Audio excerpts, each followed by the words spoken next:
Hey gang, what's up? Hope everybody's having a good day out there today. Welcome back here to another edition of Intuitive Angling, and thank you very much for making a little time to watch the video. Got a little update for Lake Mead for you guys. I've been sort of covering the historic low water out there, and they got some water rising out there. Going to go over that a little bit and give you guys an update. And real quick before we get started, just a couple quick things here. Anybody out there interested in booking an on-the-water lesson with me, just shoot me a private message at my Facebook page, Randy Block, a professional angler. I can give you all the info in that. And also, you guys saw the video I did yesterday on the sleeper gill, which I think is going to be the #1 lure of 2023. Baitworks in Springfield's got a huge selection of them. I'll put the Baitworks link in the description where you can get you some sleeper gill, or the sleeper gill Baitworks link where you can get you some. It's a good way to support the channel there. Much appreciated. Okay, guys, I don't know if y'all have been following it much, but Lake Mead is starting to come up a little bit. They've had this massive weather system out west that has just dropped this record amount of rainfall over the past few weeks. And on top of that, the snowpack on the upper Colorado River Basin and the Sierra Mountains, which is the main part of the water influx of Lake Mead. That's where they get most of their water from. It's at a 170% capacity. In other words, 170% over normal for the year. So what does this mean for Lake Mead? First of all, the water, with all these torrential rains they've had on the systems the last few weeks out there, Lake Mead's come up about 1.5 feet, which is a drop in the bucket considering it's 150 feet low. And everybody's all excited about the snowpack melt that is potentially coming down the pipe here. But guys, here's the reality of the situation there. It's not going to make much difference at all. When you're talking about a foot and a half rise, that's something. When you have 115 degree temperatures this summer at Lake Mead, that's going to evaporate that out of the lake in no time at all.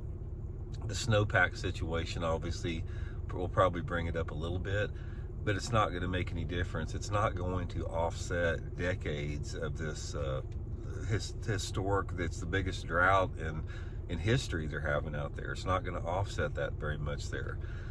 Again, the main thing about this, one of the reasons they, on top of the drought, which is bad enough, they can't keep up with the demand from Arizona and California, and there hasn't been enough mitigation efforts to basically curb that usage out there. It's like people do not want to give up their water until it's too late, and by the time you wait to mitigate there's problems out there, then you got yourself into a real problem. So anyway, you're probably going to hear quite a bit of stuff over the next few months about Lake Mead's coming up, Lake Mead's rising, that type of stuff. But guys, in my opinion, it's not going to make any difference. This is just some little temporary, hiccup in the overall, scheme of Lake Mead continuing to fall over there. Once you get set in the summer months, those snowpack rises and any rain out there, it's just not going to make any difference as long as the water keeps getting gobbled up from people watering yards and filling up their swimming pools in California and Arizona. So it's pretty unfortunate because, man, my favorite tournament of the year is the US Open at Lake Mead. Man, I love that tournament. I didn't get a chance to go to fish the Open last year, but they moved it to Lake Mojave because of the low water at Lake Mead. People can't launch there. And it looks like they're probably going to have it at Lake Mojave again. I'm planning on fishing it this year.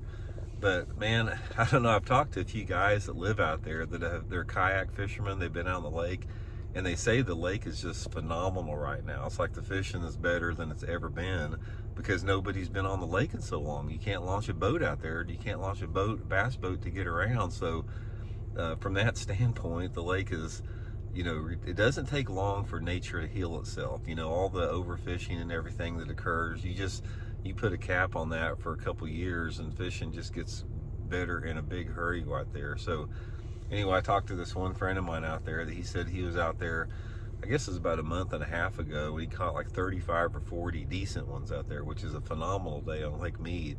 So from that standpoint, that's I'm not saying that's a bad or good thing because it doesn't make any difference if the lake's losing all of its water. But that's the latest update, guys. I'll keep you guys updated on what I hear about that. I know a lot of people, for whatever reason, are really interested in Lake Mead and all the desert lakes, not just Lake Mead, but Lake Powell and, you know, California lakes. And also, I read a deal that they were talking about, you know, the Great Salt Lake is about ready to go dried up in Utah. There, it's like they predict over that the lake will go completely dry over the next 5 years if things continue on the current pace, which is going to be a bad deal out there, because that's going to be about a $2.5 billion hit to the economy. And on top of that, you've got this massive lake bed that's dry, that's going to cause all this dust and, you know, sediment in the air when it's on windy days out there. So a lot of challenges out there out west with, you know, due to that biggest drought in human history out there. So anyway, guys, just a quick update. Hope everybody's doing good. I'm here at the gym getting ready to get an early morning workout in. We'll talk later. See you.